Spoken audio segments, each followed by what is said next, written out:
What is going on, Steeler Nation? This is your man, Big B, Brian Hanley, and welcome to Steelers Almighty. Steelers Almighty, man. Right now, we are the fastest growing Steelers channel on YouTube, and it is all because of you guys, man. So we absolutely appreciate it. Got a good show for you guys today, man. Let's kind of go over what we're going to talk about. First things first, is this Justin Fields' job? Has he done enough? A lot of chit-chat back and forth on both sides. We'll dig into that a little bit. Zach Frazier, the dominance of Zach Frazier, and we'll also get into how it actually came to fruition this year for the Steelers and how he's in the starting lineup. Next, how big of a loss is it that Troy Fautanu is not going to play this season? I know some people are talking about, he could come back at the end of the year, or if we make a playoff run. We'll talk about that and whether we even think that's realistic. And then lastly, Mike Tomlin. You know, my take on Mike Tomlin has people going ballistic last week when I mentioned that I thought that Jim Harbaugh was a little bit better of a coach. People couldn't stand it, couldn't take it. We're going to dig into that, so make sure you stick around for that one, man. As always, remember, Steelers Almighty. You can find us on YouTube at Steelers Almighty or youtube.com/Steelers Almighty. Anywhere that you get a podcast, if you prefer the audio version, is always anywhere you get it at Steelers Almighty. And then on all the social media platforms, you can find Steelers Almighty. So let's get into the show, people. First things first, Justin Fields. Is this his job? Has he done enough? You know, so I guess my question with that, and, you know, it's been a big topic all over national news, within Steelers chat boards and podcasts. If he hasn't done enough now to say this is his job, if not now, then when? That's my big question, is like, what is he going to have to do to earn the job? Now, you could say, well, you know, two opponents, they didn't score enough points. Okay, you know, haven't scored enough touchdowns. Okay, I get it. But he has gotten better each week. And I also believe that the play calling has gotten better each week. You know, not as conservative. You know, we saw too many times against Atlanta, 3rd and 5, and we decided to run the football and settle for field goals, then giving the quarterback an opportunity to throw and possibly extend the drive with the first down and maybe even get into the end zone. So we saw a lot of that. Sounds like the coaching staff is starting to trust him a little bit more. And maybe he's proven that and earned that right in practice. But that's my first thought, is that we're 3-0. He's playing good football. Like, he hasn't played a bad game. Like, you can't say, well, he played bad against Atlanta. No, he didn't. Or he played bad against Denver. He played better against Denver than he did Atlanta, in my opinion. And then last week, it was phenomenal. I'm not saying it was the greatest game in quarterbacking history, but it was a very good football game that he played. So I guess if he hasn't won the job now, then what's he going to have to do? What's it going to take? I want you guys to tell me in the comments, what's it going to take this season for him and just to earn the job for the rest of the year? You know, one thing that he's done a good job with is the rapport with, you know, George Pickens. George Pickens has talked about it. Justin Fields has talked about it. You see it on the field. Look, George Pickens is extremely talented. And if you can get a quarterback that can be on the same page and can get him the ball where he can do something with it, well, that's all we're asking for.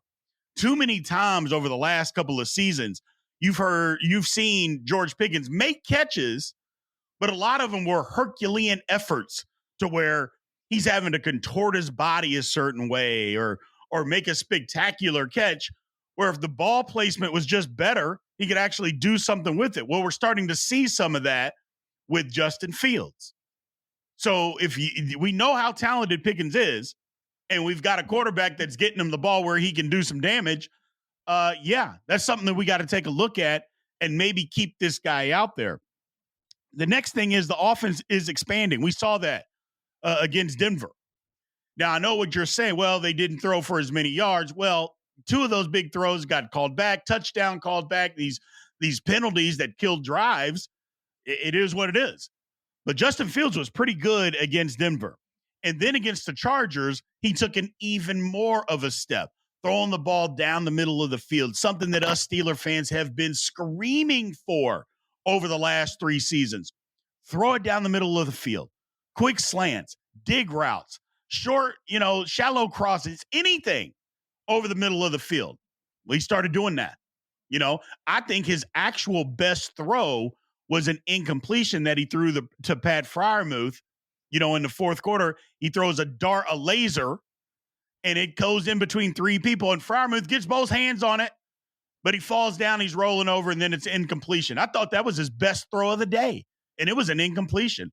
Ball was exactly where you needed it, low and away from the defense, only where his guy can catch it. He just didn't. It would have been a tough catch, but one that should have been made. So the offense is expanding, people. I like what I see. And again, I think he's earning that trust from Arthur Smith and Mike Tomlin to be able to expand the offense to where, hey, maybe we're going to be able to put up some more points this week, versus just the ultra conservative way that we've seen previously. And then here's the thing. For us to get back on the field, there's really only one scenario in my mind, and I don't want to talk about it. I'm not going to mention it. You guys are just going to have to guess and speculate what that is, because I am not the type of person. I believe in jinxes, voodoo, all of that nonsense. Yeah, that can happen.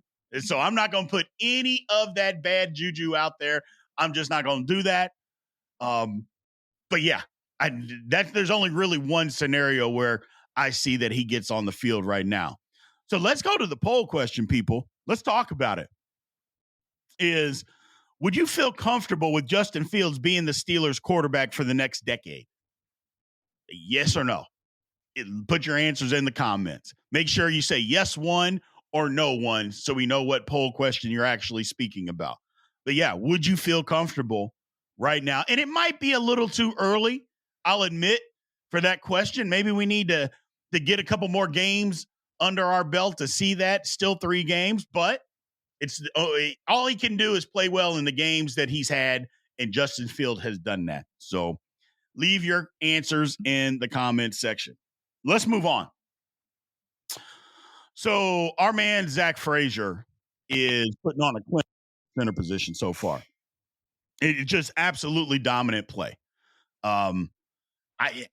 Look, it's easy to see, and it's refreshing because of what we've had to suffer through for the last 2 seasons at the center. Well, 3 seasons at the center position. We just haven't had one that was quality NFL caliber. We just haven't had that. And now we've got a guy that did. And the first thing that comes to mind is, man, we almost didn't even get to see him. And I know what are you talking about, BB? Well, he wasn't the starter at the beginning of the year. He wasn't the starter in training camp. Everybody kept saying, well, Zach Frazier, yeah, he looks okay, but, he's not the number 1 guy. It's clearly Herbig. And I kept saying, what? What are we doing? And I know that Steelers, we got to let these guys earn the job. We got to let the guys, earn a starting position. Even though I scream, well, other teams don't do that. Other organizations don't always do that, man. I go, they put the guy in there, and if he's talented enough, they just let him go play. And I thought the Steelers should have done that, but they didn't. And here's a question. I know a lot of people think that Frazier would have eventually overtaken the job, but when would that have been? Like, would it have been in training camp? I don't think so. Could it have been in week 3, week 6? How long were we going to have to wait to get Frazier out on the field? Because all intents and purposes, or by all accounts, until Herbig got hurt, he wasn't playing bad. Well, if he wasn't playing bad, why would you take him out and put Frazier in? I just don't know.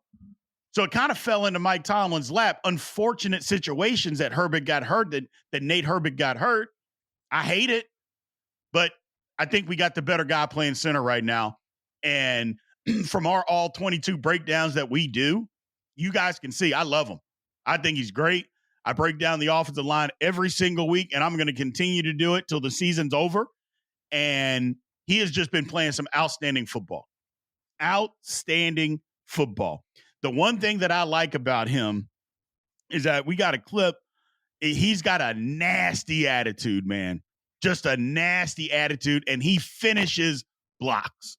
He finishes his blocks. He is not the guy that if you fall down on the ground, he's going to let you know it. He's going to jump on top of you. He's going to drive you into the dirt. And I don't think we have enough of that on the offensive line. I don't think we have enough of that.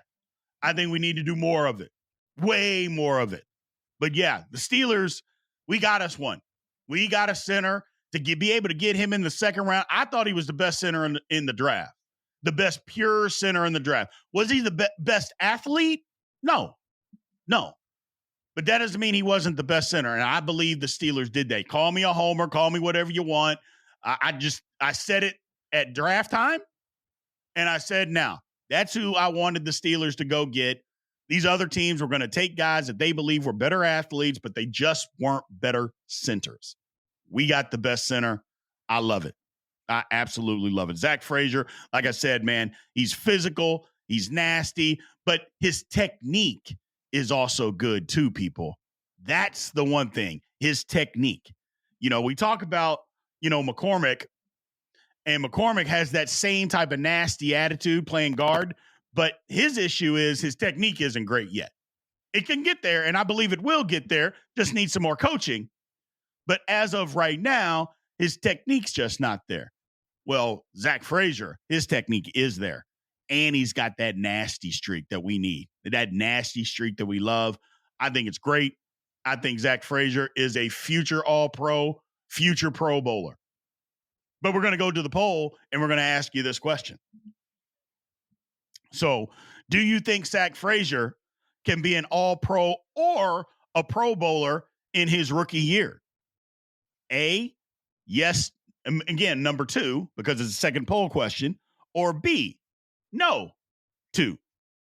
Which one do you believe? And it's going to be tough, I'll admit, in the AFC, because the AFC has got some really good centers. Creed Humphrey, universally known as the best center in football. Tyler Linderbaum for the Ravens, also a Pro Bowler from last year.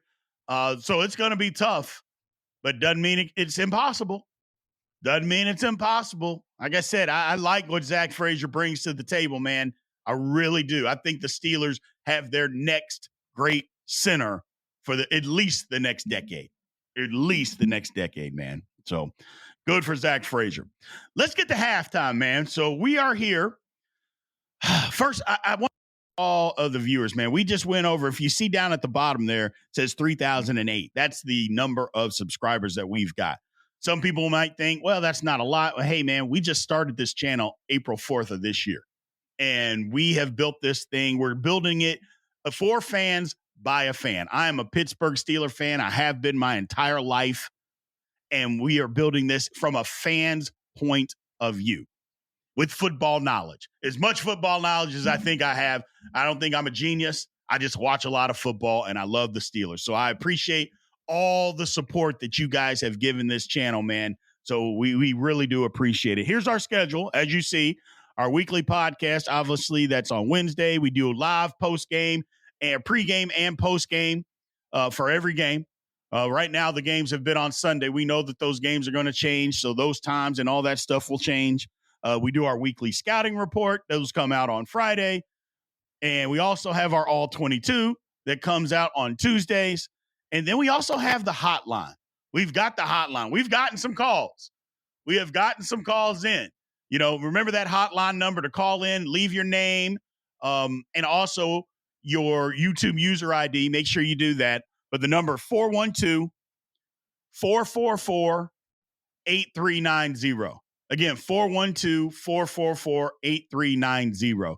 So we appreciate all your support. Obviously, the super chats and the super are one way that you can help support the channel, along with Venmo and a Cash App. Those are all good ways to help support the channel so we can continue to put these videos out for you guys. So anybody that elects to do that, we appreciate it.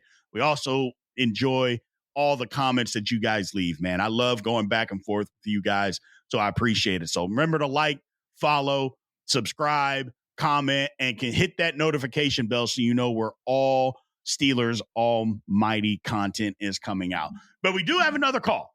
So we are going to listen to that now, and I will respond to it. Remember, if you call in and it's good, it's one of the ones that we can use, we will absolutely put you on the podcast. We're going to do that now. Let's take a listen. Hey, Big B. I listen to your podcast every day. Well, every time it's on. I have a question and a comment. My question is about Broderick Jones. He's clearly hurt, and the Steelers coaching staff, I don't know if they've failed him or if they're just not helping him the best that they can. My question is, why can't the Steelers go and hire a consultant like Mike Munchak, come and help train the young man and teach him how to be an elite offensive lineman, which he could potentially be? And my other question is, in regards to Diontae Johnson, why would the Steelers not want to maybe trade a 7th-round draft pick to try and get him back as a potential second number 2 receiver, as he had been for the Steelers before? Cap number would only be around $7 million. Thanks for taking my call. Bye-bye. All right. So 2 good questions there. First off, thank you for calling in and leaving or asking your questions. Didn't leave a name or YouTube user ID, so I can't put that up there. So remember, guys, when you do that, please do that for us so we can make sure we give you the proper recognition. Answer the first question. Look, Broderick Jones, yes, he is hurt. But you guys heard me. You've heard me say this a million times. I don't give, because you're hurt, I'm not going to give you an excuse for poor play. I don't do that. I recognize the injury, but if you're out there, that doesn't give you an excuse to play bad. Having said that, he's not playing up the – well, let me start here. His Chargers game was much better than his game against Atlanta and the few snaps that he got in against Denver, okay? So let's give props where props are due. Broderick Jones played a much better game against the Los Angeles Chargers than he did previous 2 games. Excuse me. So yes, let's congratulate him on that, especially stepping in where he didn't even think he was going to play until mid-practice on Friday when Fautanu goes down. He didn't even think he was going to play. So that's one thing. But the second part of it is I'm hiring a consultant like Munchak. Look, I think it's a great idea. I think he's an outstanding offensive line coach. But I don't know. I don't know about doing that. Mike Tomlin's not going to do that. That's the reason that he's not here coaching now, because I think they had kind of a little rocky relationship. Things didn't go maybe as planned. I don't know. But that's not going to change anytime soon. At least I don't think they're not going to make a change. That the offensive line coach, Pat Meyer, is going to be the guy. I know a lot of people don't like him, but maybe they do need to make a change. We'll see. The one thing that they could probably lean on if they don't make a change is say how much Dan Moore Jr. has gotten better from last year to this year. Now it's taken him a couple of years to get it, but he has. He has. I mean, you can't deny that Dan Moore Jr. is better than what he has been. And this past week, he went against some pretty good defensive ends. And again, he played pretty well. So I'm just throw that out there, man, as part of that. It sounds good in theory. It's not something that's going to happen, but they need to do something to help Broderick. I think part of it is put him at a position and just let him play and stop flipping him back and forth. Just this is your position. Get as good as you can at this position, and that's it. So there's that. The second part and the second question, look, Diontae Johnson would be here if he wasn't a head case. And when I say head case is because the attitude in the locker room, or the attitude just in general, the lack of effort on the field, the locker room had enough. I firmly believe that they decided, look, we got George Pickens. We can't have him being influenced by Diontae Johnson, where there's not enough room in a locker room for 2 divas that aren't going to give effort. And we saw too many times that Deontay Johnson didn't. Doesn't take away from his talent because I think he's a great receiver, but it was the other stuff. That's why he almost got into the fist fight with Minka Fitzpatrick in the locker room. They've had enough, and supposedly the story is Minka asked him about giving effort. Deontay Johnson gets an attitude with him, and Minka's like, hold on a second. You're the one giving the lack of effort. You're not going to talk to me any kind of way with some attitude. That probably funneled up, and out the door he went. And not to mention, now he did play this one good game because I think the quarterback play has been just horrific in Carolina. Dalton, he had a great game, Deontay Johnson, this past week.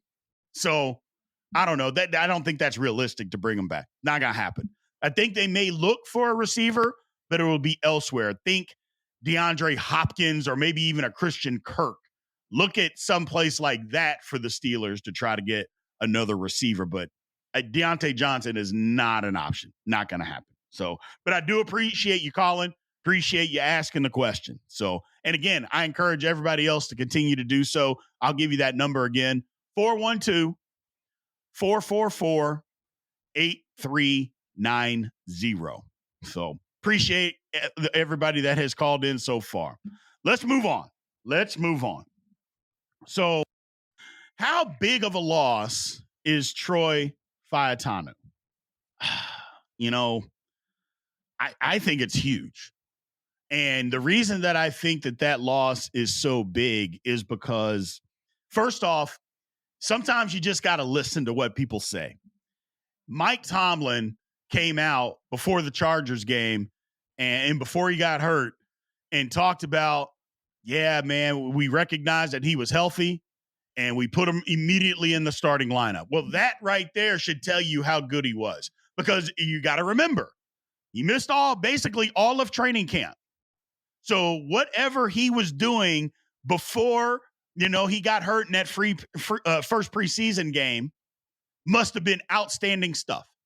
And then when he's starting to get healthy, they must have looked at it like, yeah, this is going to be our starting right tackle. And we started to hear those whispers. We started to hear words that, yeah, Troy Fautanu, he's going to be the guy at right tackle. And, well, turns out as soon as he got healthy, he was in the lineup. Again, sometimes you just listen to what people say. And the Mike Tomlin came out and said it. And not only that, he said, well, it doesn't do me any good to start talking about rookies, but I recognize his ability. I recognize how good he was. Had to get him in the lineup, and they did. And he played pretty well. Now, the problem is that, he's gotten hurt. And I don't know if we can start saying that the guy's injury prone. But that's the thing. When he got hurt, when the word came out, at first I thought, okay, maybe he'll miss a week or two. He re-injured his knee or whatever. No, it turned out to be a dislocated kneecap and some ligament damage. Well, I knew that he wasn't going to play the rest of the season. And I started saying that when immediately it went to, well, he's going on the IR. And I'm like, oh, well, if he's going on the IR, then he's out. And I know people were like, well, he's going on the IR. He's going to miss the next 4 games. I'm like, no, he's not. Because remember, Isaac Siamala didn't go on the IR either. Now he's out, but they didn't put him on the IR. They knew. They just didn't tell us until they had to tell us, till word started leaking out. It is what it is. But I don't want to use the word injury prone because it's so early in his career, but my goodness, man, he got hurt the first preseason, literally the first game that he was ever in, he got hurt. He comes back, he plays a game, and then in practice, he gets hurt again, and for all intents and purposes, blows out his knee. I'm like, oh my goodness. So I hate that for him because he's so talented, and you can't blame guys for injuries, especially non-contact injuries. I mean, you can't blame somebody for that, but Lord, it stinks. It just stinks. And the reason that it stinks is a multitude of reasons. One, because up until the Chargers game, Broderick Jones had struggled all preseason. So that was our right tackle because Broderick Jones wasn't doing a good enough job. So yeah, it was a problem. But for me, the even bigger issue is the development. You get hurt in the first preseason game, and they're working himself back, getting back into shape, taking mental reps, all that kind of stuff. And then he gets into the game, and you're like, okay, well, now he's got a season. He's going to start getting real game reps. Well, then he gets hurt again, and it's like, well, you just basically missed an entire year of development. And you can take as many mental reps as you can, but that's not the same as being on the practice field or being in a game. It's just not the same. So it's a year. I don't want to say a year wasted, but it's a year wasted, man, of his development of a young guy. Now, the difference between him and Broderick is that he's not raw. Broderick was so raw as a tackle, had the ability, the strength and the athleticism, but his technique was all over the place. Troy Fautanu is different. His technique is pinpoint.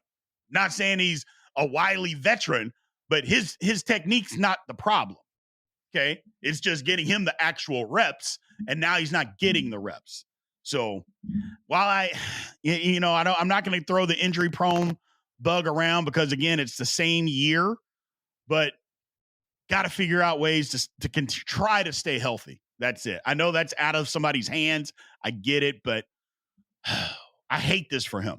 I hate it for him more than I hate it for the Steelers, and especially for us fans. I hate it for him because he's a guy that loves football and wants to be out there playing football, and he doesn't get to because his knee gave out on him. So hopefully he gets back soon. Oh, and by the way, people are saying, well, he could come back this year, or he could come back if we get in the playoffs. He could come back.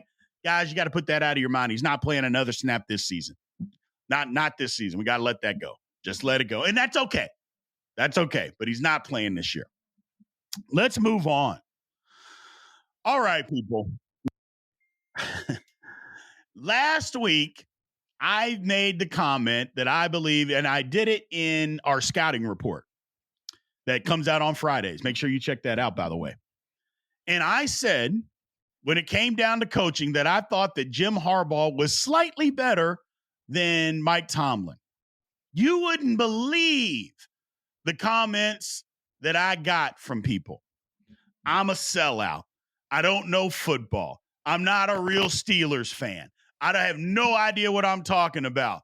You should cancel your podcast. All of these comments, all because I thought somebody else was a better coach. Now, granted, I didn't say that Mike Tomlin wasn't a good coach. That never came out of my mouth. I didn't say that Mike Tomlin should be fired. I didn't say that Mike Tomlin was terrible. All I said was I believed that another guy was better. Okay. Now, here's the reason. Is because I've said the same thing about Mike Tomlin for the last 5 years, and I'm going to continue to say this. You can't win in this football league the way that Mike Tomlin wants to win in this football league. You can't win consistently, and you can't win in the playoffs by just playing great defense, playing good special teams, and making a couple of plays on offense and go win a game 17-14. It just doesn't work that way. What you can do consistently like that is stay above 500 and back into the playoffs. You can win enough games to do that way. But just the simple fact that NFL rules just won't allow you to do that anymore. They just won't. They want scoring. So they've made the rules to make that be the case and force teams to play that way. Now, when the Steelers did that before, the last time, and I know what people are going to say, well, we had the killer bees, and we did. We had Ben Roethlisberger, Le'Veon Bell, Antonio Brown. Hell, you could throw even Martavius Bryant in there if you want to, or Juju. I mean, the Steelers, there was a point in time they had a crazy offense, but we couldn't stop a soul. I mean, we saw that in that playoff game against Jacksonville. I'm like, we made one mistake, and then we couldn't catch up because we couldn't stop them. But if you do remember, the last time the Steelers did win a Super Bowl, Mike Tomlin was the coach. What did they have? They had defense that was the best in the league, but they could also move the ball on offense. We could throw it, and we could run it, and we were able to win the Super Bowl. Well, why can't we do that now? That's all I'm saying. It doesn't have to be we have to score 17 points, that if we getting to 20 is a chore. It doesn't have to be. That team that won the Super Bowl getting to 20 points wasn't a chore. So why do we have to do that now? Especially in this day and age where they want offenses to go up and down the field. They allow offenses to go up and down the field. Hell, they've made the rules for offenses to go up and down the field. Now, I'm not saying we got to turn into the fastest or the greatest show on turf. All I'm saying is we can open it up a little bit. We can do that. Because, again, when you get into the playoffs, you can't win scoring 13 points. That's just not going to happen. You're not going to do that on a consistent basis. So that's all I'm saying about Mike Tomlin. That's it. Haven't changed, not going to change that. If he changes, okay. That doesn't mean I'm saying that Mike Tomlin should be fired. That doesn't mean that Mike Tomlin's not a great coach. That doesn't mean any of the above.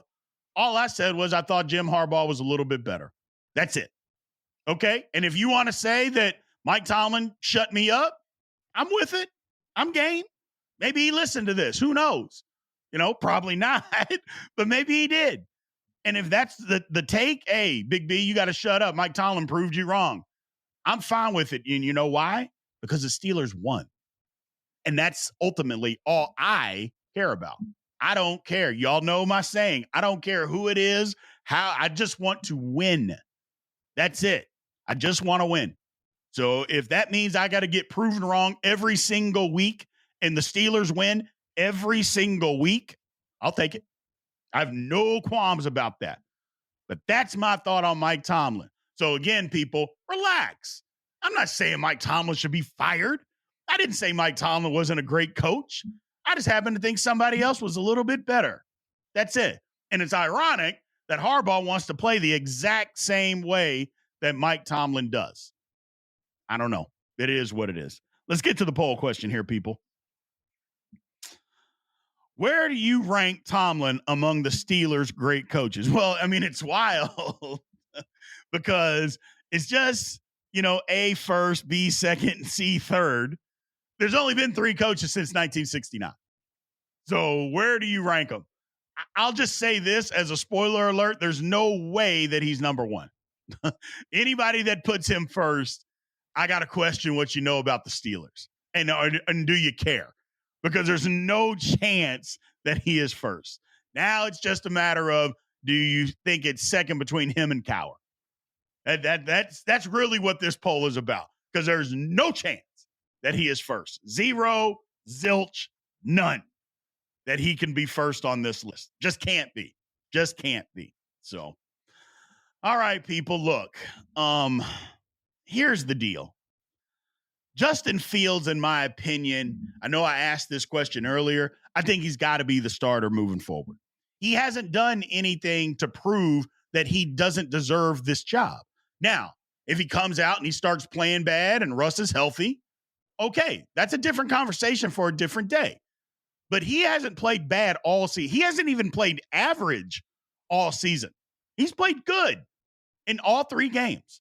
Now, some people might be pessimistic and say, well, it's not going to last. Well, why can't it last? He's in a different situation, a totally different scenario. Oh, by the way, have you seen the Chicago Bears and what that situation looks like where he just came from? They have better weapons now. Hell, they got better weapons than what the Steelers have. But they didn't fix what they needed to fix. And it looks horrific as of right now. So maybe it wasn't Justin Fields after all, people. That's all I'm saying. And if he's playing well, why mess with that? Why change it up just for the simple fact? He's done enough, in my opinion, to continue to start. Now, again, hasn't Joe Montana out here. So if he starts to play bad and Russ is healthy, maybe you do make a change. Who knows? But the one thing I know, first off, Russ ain't healthy. And number 2, our quarterback is playing fine. So at some point, we just got to drop this and just move on. And the reason I even brought it up is because a lot of you kept asking me about it. Okay, well, let's talk about it. I did. Justin Fields got to remain the starter, people. Got to remain the starter. If this was anybody else and they're playing this way, this conversation wouldn't even be necessary. But here we are anyway. I get it, but let's leave it alone. Justin Fields, until he proves us otherwise, he needs to be the starter for the Pittsburgh Steelers this season. That's it. So, look, I don't know what else to say about that. I don't want to keep going down that road. I think it's just let it go. Let's move on. Let's go win some more football games with this guy, people. So I appreciate y'all, man. That's all I got for you guys today. So thank you guys again. As always, remember, you can always find us at youtube.com/Steelers Almighty. And anywhere that you get your podcast, remember, you can find us at Steelers Almighty, and on all social media platforms, Steelers Almighty will be there. Make sure you like, subscribe, follow, leave all those comments, hit the notification bell. We got another one coming up this week, people. I think we've got something on our hands here. We got a football team that we can be proud of, something to look forward to. Make sure you check out our scouting report that comes out on Friday, by the way. So you'll like this one. Got Locked On Colts coming in to talk to us again. We appreciate you guys, man. Thank you, and aloha.